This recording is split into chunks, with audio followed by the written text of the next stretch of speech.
Mr. Bastian, we are honored. Please call me Ed. Okay, Ed, thank you for taking the time to be with us. This is the last part of the program today. You can see we have an awful lot of people here to hear your message. We've been talking about taxes and the economy all morning long, so this is I don't know, let's say a group that can take a lot of data and a lot of information. We need to wake everybody up. Let's do it. So one way I want to wake them up is I want you to get to know them a little bit better. And so I'm going to ask the audience to stand if you are a Sky Miles member. Just go ahead and stand. Okay. I want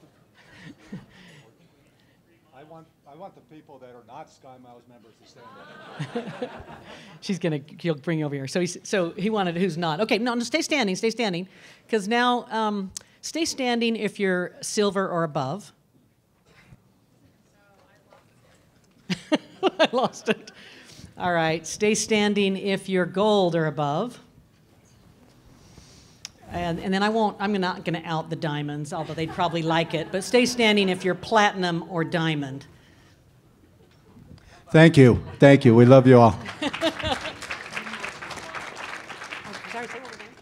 Cumulative miles. Okay, we want to know who's in the Million Mile Club. I just have, I have one other one that's going to just get your juices going just a little bit. Please stand back up if you've been on a Delta aircraft in the last week. Is that something else? All right. So I hope that gives you a sense of the audience. We have a great customer base here, and I'm so thrilled to be here. Thanks for inviting me, Natalie. It's a pleasure. We are a Delta town, and I think it's really fun for the Delta town to get to know you a little bit better. Yeah. So I'm not going to lead that. Meaning lead you into something, but just what would you tell us about your upbringing, where you were born, or whatever you want to say to help us get to know Ed Bastian a little better? Okay, so I'm from a small town in upstate New York, one of 9 kids, so a large family. We grew up in a very basic small town, middle America. Did not step foot on an airplane until I was 25 years old.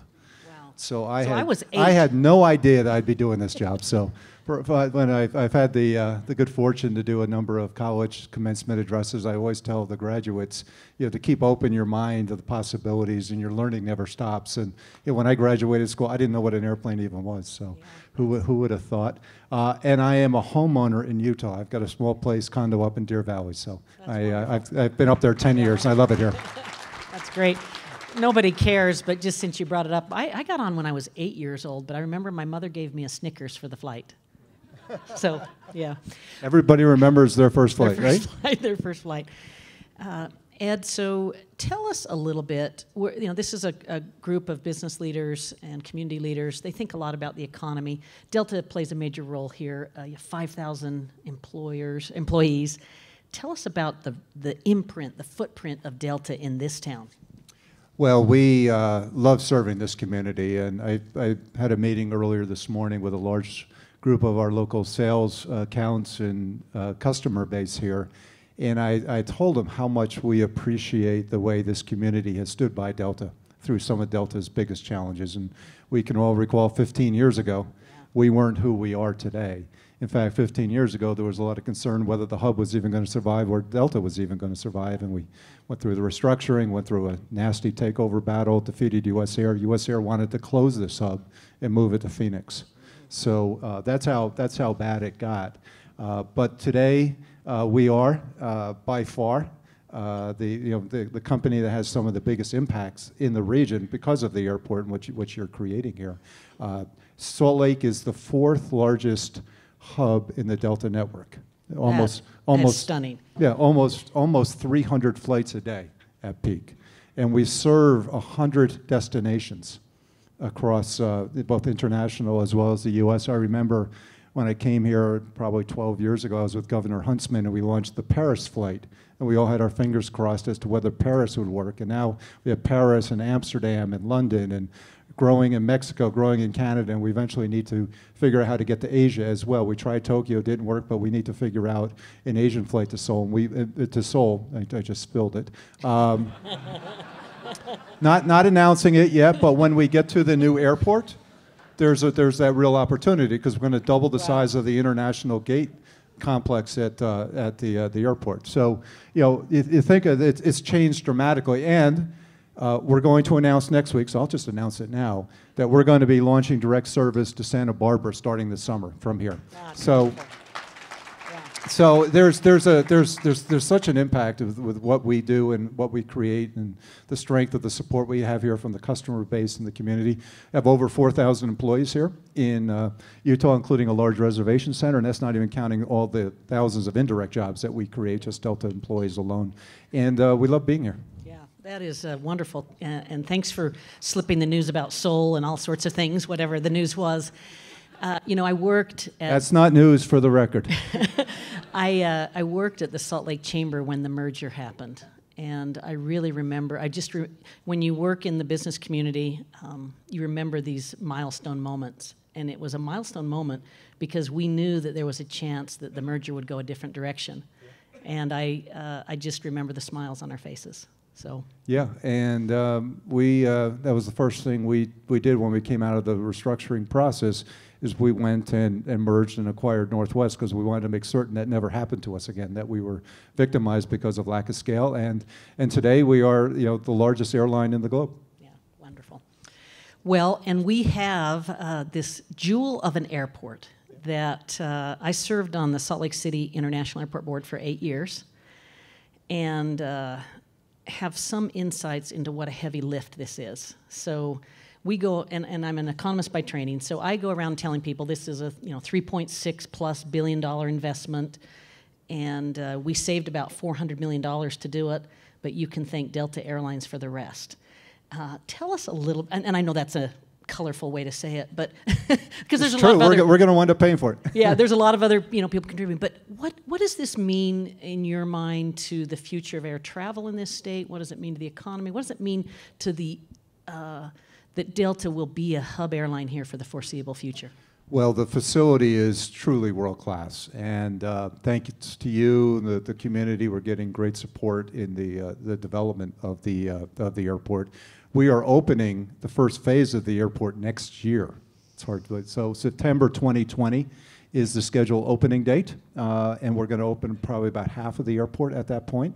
It's going to have a totally redesigned customer experience, and as wonderful as the airport is here, you know, it was not designed for air travel of today by any means. You know, the security process, the baggage going. You know, just think about airports. We have not built as a country airports in, you know, the only airports built in the last 20 years were Detroit or Denver, and before that you almost have to go 40, 50 years ago in terms of when our airports were constructed. So this is a multi-generational investment that we're building. We need to make certain we're building the airport not just for today, but of tomorrow as well. So as an illustration of that, the airports of yesterday were built with everybody would come to the head house, which is the front door, and look at the grandeur and the high ceilings and the artwork and the statements made and maybe a restaurant. When was the last time any of you voluntarily spent time at the head house of an airport? Never, right? It's like a bowling alley in most places. You know, you try to get through there. The first stop is security, not stopping in the head house. Yet our real estate is all in the head house. It's not just true here, it's true, you know, throughout our country. So we need to flip the real estate plot around. We need to put the real estate at the gates where people congregate because of the security changes, as well as consolidating the security queues, bringing more, you know, service to where people need to be, allowing technology to make a difference. We're going to open up, you know, a Sky Club, and I know that's one of the biggest complaints, even though we love our airport here. One of the biggest complaints is the size of the Sky Club, and we've been waiting because we know we're building one, which will be almost 3 times as big as the Sky Club we have today.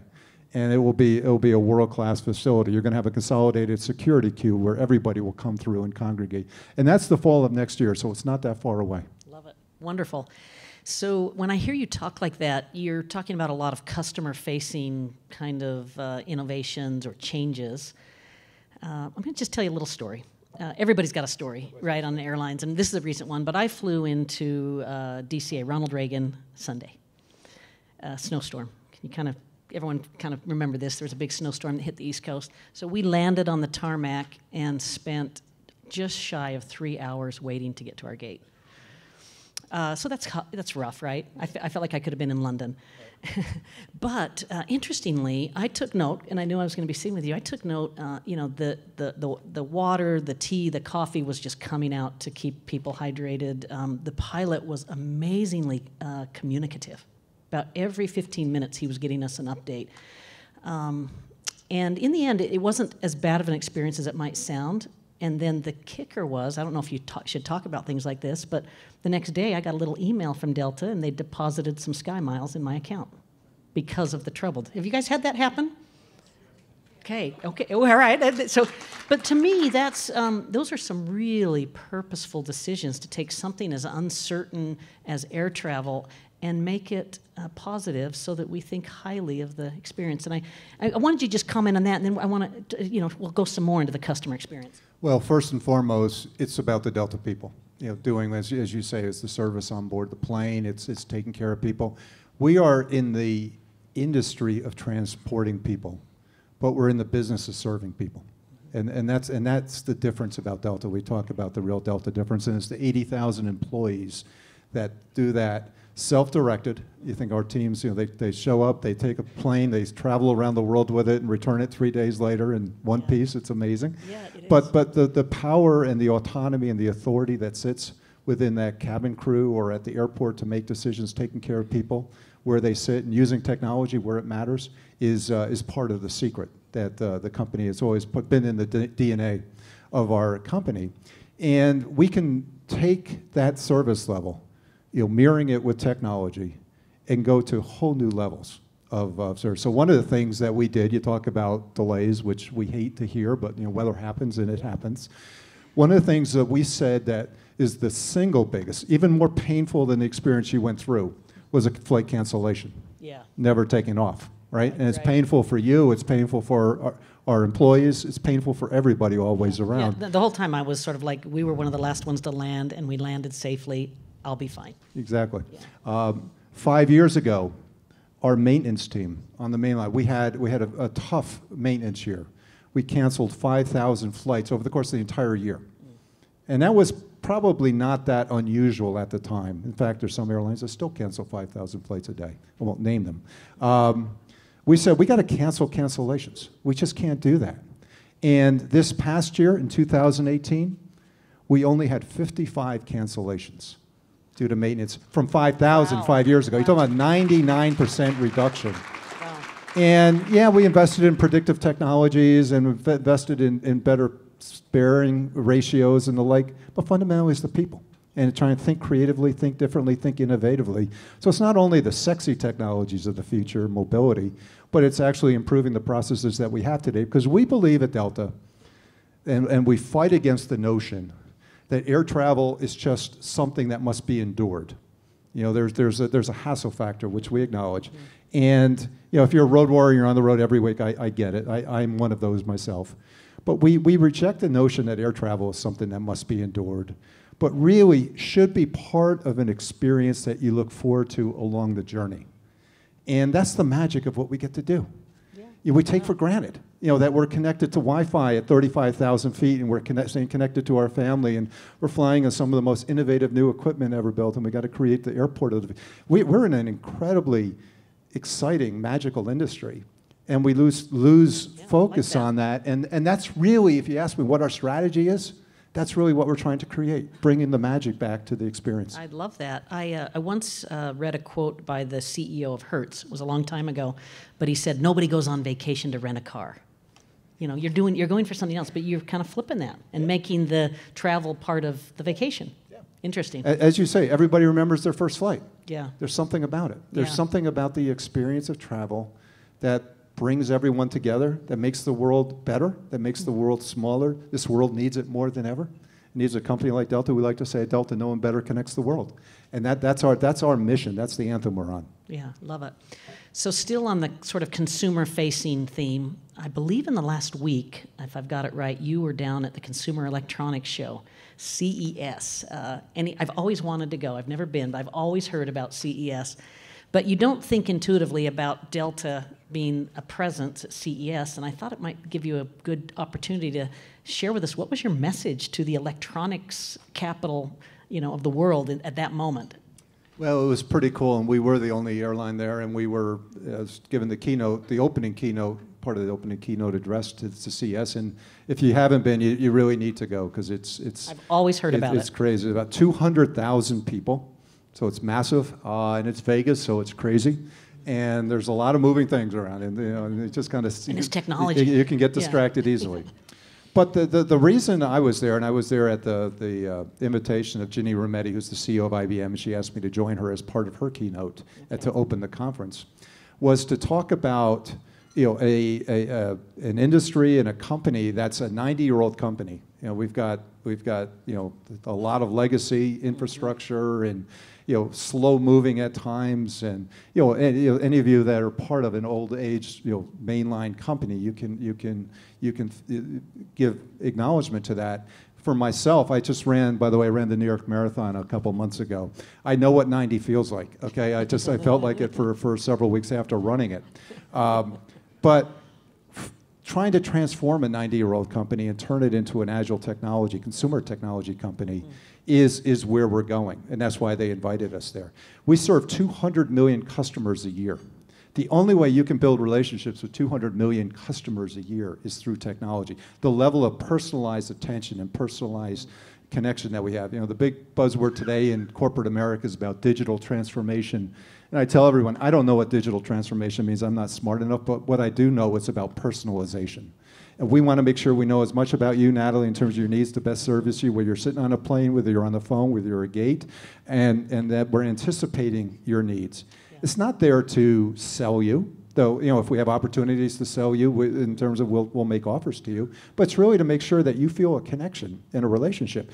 Our people on board our airplanes don't have the information about the customers on board just until recently to acknowledge whether they've been through a difficult ordeal. So the next time you're flying on a Delta flight, I would hope one of our flight attendants using a handheld device that she now has or he now has would say, Natalie, we understand you were caught in that 3-hour delay at DCA a couple weeks back. Have we made it right by you? Yeah. Is there anything more we can do? That's a wow, right? Oh, absolutely. That's a wow. Yeah. And you feel like this company cares about me and they know me. Or when you cross that 1 million mile threshold, yeah. Or when you're traveling for an anniversary or something special. And so whether it's improving the operations, the power of consumer technology in this industry, I think, is untapped in terms of where we're looking to create. Yeah, very interesting. You have a new, I'll call it jet, that you'll introduce, Airbus 220. Yes. I believe you've called it a game changer for domestic travel. We all want to hear about it. Well, you're gonna get more than a chance to hear about it. You're gonna get a chance to fly on it. It's coming to Salt Lake City. Coming to Salt Lake in May. We're going to be launching it on the Salt Lake to Dallas route, and you're going to be seeing it go to Houston then the month after, and then more routes coming up. It's a domestic airplane.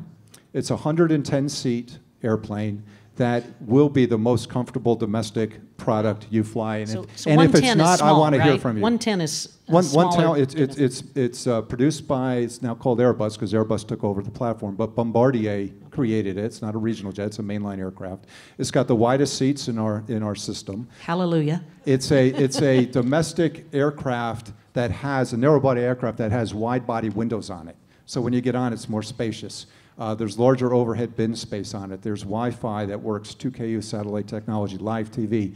Even the lab has a window.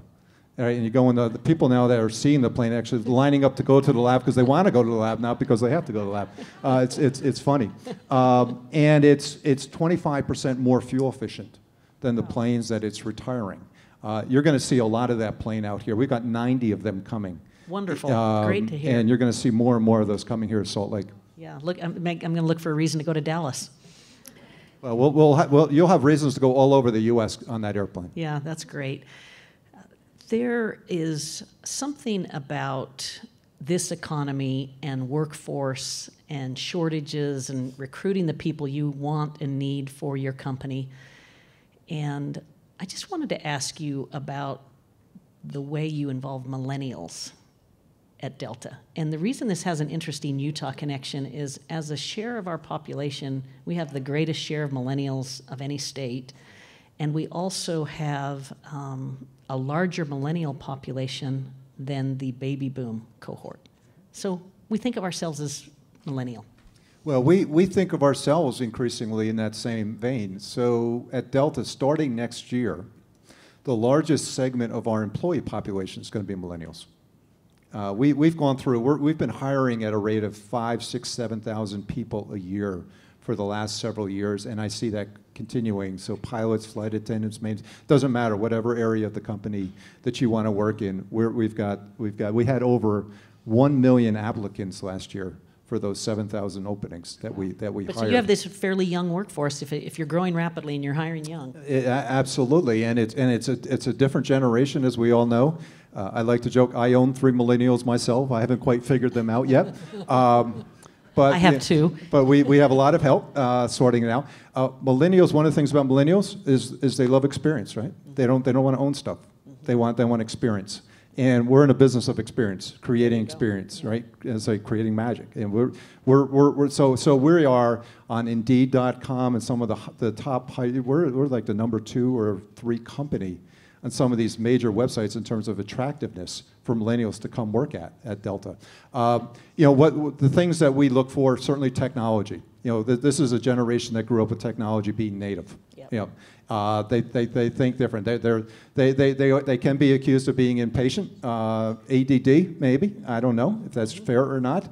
But you know, it's an opportunity for us to rethink how we engage them, because we want our customer base, who by the way is increasingly becoming millennial as well, to be able to interact digitally with them. They tend to like a lot of flexibility.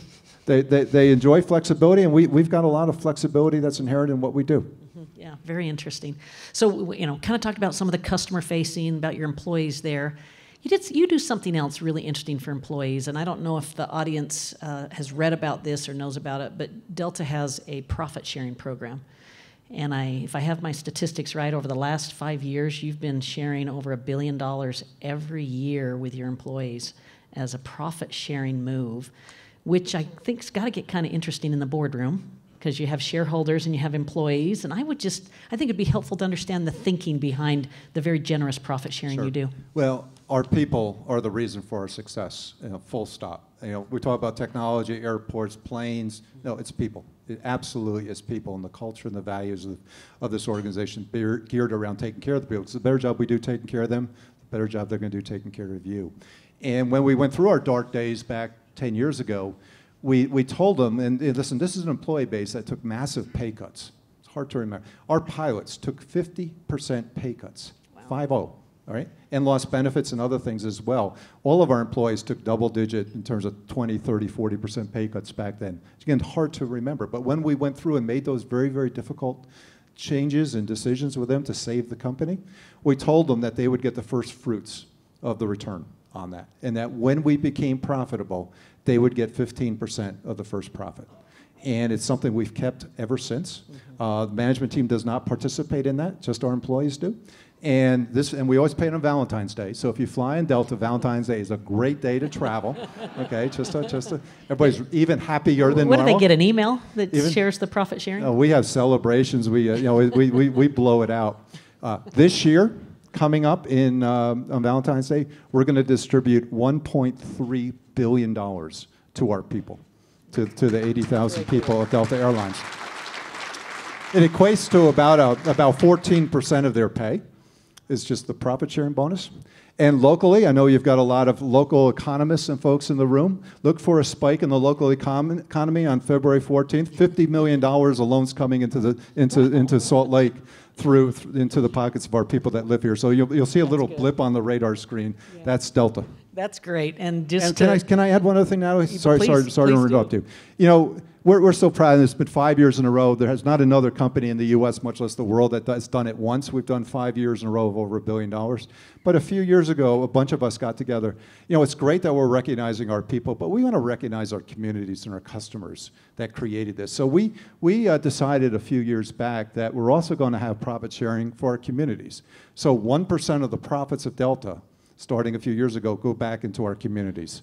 So this past year, we paid over $45 million into our communities, and they'll continue to receive that ever. So we give a lot of ourselves personally, but we want to make sure we're backing it up with great financial Yeah, support as well. I want people to applaud that because that is so vital. I remember being at the launch, the opening of our beautiful Eccles Theater, the Broadway theater here, and seeing Delta's presence there as a corporate citizen, and it warmed my heart. There was a time when we didn't feel like that was happening, so it's really wonderful. Well, it's listen, in this community, we used to have the Delta Center, right? And that's still, I think probably still refer to it, as the Delta Center, right? It slips out. Sorry to the Vivint people, but, and I've had many calls since trying to come in there. But, the giving back into the community in ways that matter. Sponsorships are nice, but we want to affect people where they work, play, live, and how they do life. Yeah, it's really, and that's a big part of what we do. So another thing that Utah owns in a really powerful way is we're a big tourism state. We have the Mighty Five. We have the greatest snow on earth. It's one of our largest contributors to the Utah economy. I thought it'd be helpful for you to give an outlook for travel in 2019. Certainly you have insights that we don't have. Yeah, the outlook is pretty good. We announced our earnings earlier this week, and I was on CNBC. And, everybody just wants to talk about the dark clouds. Everybody wants to know when the shoe is going to drop, and when are we at the precipice, and what does the economic outlook look like? And the travel industry is usually seen as a leading indicator. People can see. We have not a great crystal ball, but kind of 90 to 180 days out, we see what's happening. Because a lot of it's more discretionary. A lot of it's more discretionary, especially corporate business. So it's usually if there's going to be some kind of economic challenge coming, the first thing gets cut are travel budgets, by the way. And actually, people sometimes will say, "Okay, I'm happy to volunteer, not traveling. I'll stay home for a little longer." So those are the dollars that are usually easiest to get. We're not seeing any negative demand signal at all. 2018, our top line revenues grew by 8%, and we're a $45 billion company. So you grow 8%. That's a big number that we grew our revenues. We're anticipating this year growing another 5%. On top of that.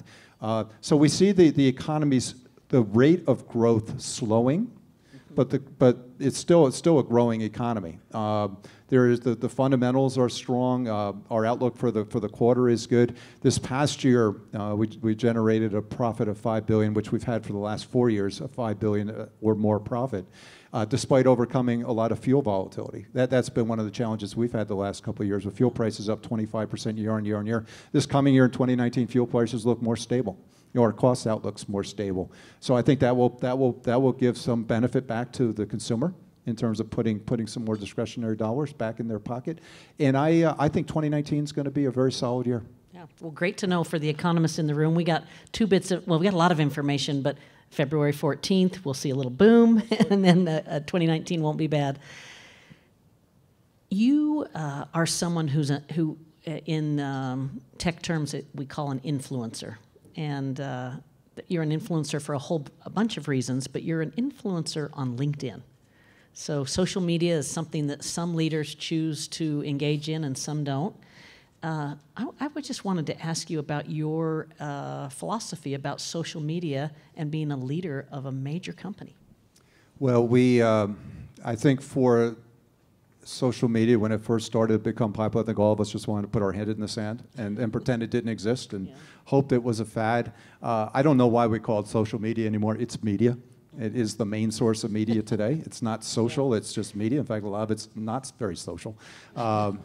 And we need to embrace it. The air travel industry is one of the places where social media has become quite active. When you have incidents on an aircraft and you have immediate visibility towards what's happening. And it's been uncomfortable for our people. Our people are accustomed to working in front of crowds, in front of a couple hundred people, but they're not comfortable, expecting to work in front of millions of people that can overnight. And anytime there's an incident on the plane, unfortunately, at Delta we do our best to minimize those incidents, and we've taken steps. I'll talk for a second about that. The first thing you see is everybody puts their phone up in the air. So you have all these amateur videographers that looking to create a moment, capture, or who knows. So it's got a very a bit of an unnatural experience that we're having to learn through. So my view is we have to embrace it. You know, it's the way our customers increasingly, particularly our millennials, choose to get their news or choose to dialogue or communicate with you. And that's why I do use, I'm limited. LinkedIn is one of the platforms I use, but you're not going to find me in a lot of other social settings. Don't look for me on Facebook or anything. I don't have an account. But you have a lot of followers on LinkedIn. We have a lot of followers because it's more of a business-oriented application in terms of where people go for information. And the second thing we did was that we now have in our command center back in Atlanta, the Operations Control Center, all of the the communications and media people, the various operational groups, leaders all represented. So when there is an issue on a plane or something that's created, the captain has a direct helpline to call. Operations center. To see, rather than having people have to figure it out on their own, can call for support and assistance. And it helps us to de-escalate very quickly any issue that we have, or whether to take a delay, or what how to treat a situation. So again, knock on wood, the situations at Delta, while we did have a couple years ago, we had one or two, you really haven't heard of much because we're having to manage it. But we need to find ways that we can engage with people. I look at it as a way to build your brand. Again, if you've got a customer that's active on social media, this is a perfect illustration. We had I think it was a rap singer from Atlanta, a well-known rap singer that got on one of our planes, and he tweeted out that the boarding music he considered to be lame or something like that. And so one of our flight attendants saw his tweet on board the plane, and she got, I don't know how she did it. She figured out a way to get one of his songs as the off-boarding music. It blew him away, right? And he tweeted, and that's the one that got the attention. Yeah. So there's ways to turn it. It doesn't have to just be playing defense. Yeah. You can use it to turn offensive too, and that's what we're trying to train our people to do. Yeah, really fascinating. Are you all enjoying this? It's fun, isn't it, to kind of hear from Ed? I can't help but want to ask you about leadership, and that's such a broad term. But certainly, you've been with the airline 20 years. You've seen a lot. You're making a lot of decisions that I think, from what we're hearing, are, smart leadership decisions. Can you share with us, what were the milestones on your leadership development?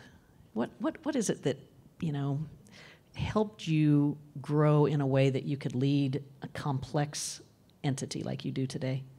Well, I would not be here if it wasn't for some of my mentors. The people when I was younger that took an interest in me, and I would tell any of the young people in the room today, make sure you have a couple, 2, 3, 4 good mentors that you can talk to, that you can discuss, you can look at experience with. And I had some fabulous mentors, including our former CEO Jerry Grinstein, who used to be CEO of Western back in the 80s, and he was the Delta CEO for a while, and he stayed close to me.